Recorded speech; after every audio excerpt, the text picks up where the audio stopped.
কখনো বিএনপির চেয়ারম্যান তারেক রহমানের স্ত্রী জুবাইদা রহমানকে জনসাধারণের কাছে বিকাশ নম্বর চাইতে দেখা যাচ্ছে, আবার কখনো স্বাধীনতা যুদ্ধের সময় জামায়াতের ভূমিকাকে বিতর্কিতভাবে উপস্থাপন করা হচ্ছে। এমন নানা ধরনের এআই দিয়ে তৈরি ভিডিও আসন্ন ত্রয়োদশ জাতীয় সংসদ নির্বাচনকে সামনে রেখে সামাজিক যোগাযোগ মাধ্যমে ছড়িয়ে পড়ছে। এসব ভিডিও কখনো নির্বাচনের পক্ষে, কখনো বিপক্ষে, আবার কখনো নির্দিষ্ট দল বা প্রতিপক্ষকে লক্ষ্য করে তৈরি করা হচ্ছে। নির্বাচনী প্রচারণায় প্রতিপক্ষকে আক্রমণের হাতিয়ার হিসেবে এআই ব্যবহারের এই প্রবণতা নিয়ে বিশেষজ্ঞরা আগেই সতর্ক করেছিলেন।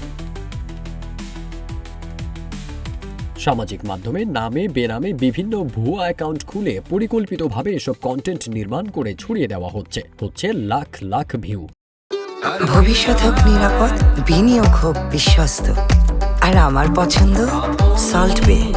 ওয়েলকাম টু সল্ট বে।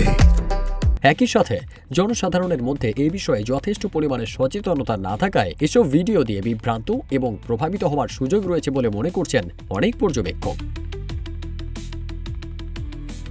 1 জানুয়ারি থেকে 15 জানুয়ারি পর্যন্ত বিভিন্ন প্ল্যাটফর্মে প্রকাশিত 800টিরও বেশি এআই নির্মিত ভিডিও বিশ্লেষণ করেছে গবেষণা প্রতিষ্ঠান ডিসমিস ল্যাব।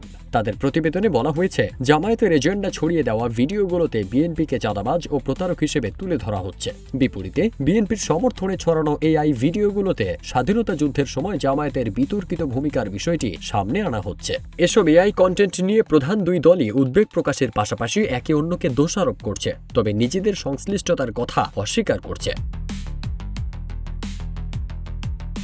নির্বাচনী আচরণবিধির 16(6) ধারা অনুযায়ী এআই ভিডিও ব্যবহার করে প্রচারণায় সরাসরি কোনো নিষেধাজ্ঞা নেই। তবে এসব ভিডিও যদি প্রতিপক্ষকে আক্রমণের উদ্দেশ্যে ব্যবহার করা হয়, তাহলে তা আচরণবিধির লঙ্ঘন হিসেবে বিবেচিত হচ্ছে, যা বর্তমানে একটি বড় চ্যালেঞ্জ।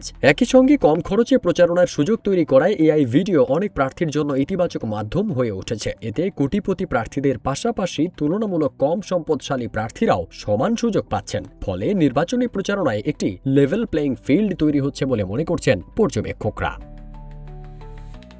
ফারদিন সানি, রূপালী বাংলাদেশ।